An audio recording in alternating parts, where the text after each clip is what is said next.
Idukki Munnar Chokkanad തൈല ഫാക്ടറിയിലെ security ജീവനക്കാരന്റെ കൊലപാതക കേസിന്റെ അന്വേഷണം നിലച്ചു. അന്വേഷണം ഏറ്റെടുക്കാൻ ക്രൈംബ്രാഞ്ച് സംഘം തയ്യാറാകുന്നില്ല എന്നാണ് പ്രധാന പരാതി.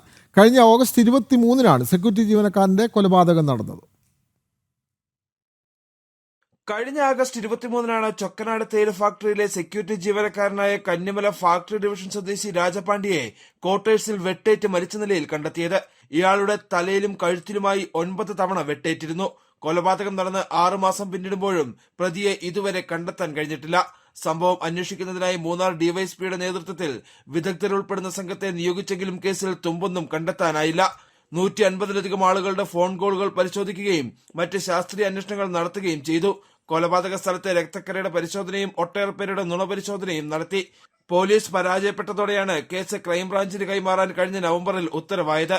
കേസിന്റെ അന്വേഷണം ഏറ്റെടുക്കാൻ ക്രൈംബ്രാഞ്ച് സംഘം തയ്യാറാകാത്തതാണ് ഇപ്പോഴത്തെ പ്രതിസന്ധി. സംസ്ഥാന ക്രൈംബ്രാഞ്ചിൽ നിന്ന് കേസ് ഇതുവരെ ജില്ലാ ക്രൈംബ്രാഞ്ചിന് കൈമാറിയിട്ടില്ല എന്നാണ് അധികൃതർ നൽകുന്ന വിശദീകരണം. ജനം, ഇടുക്കി.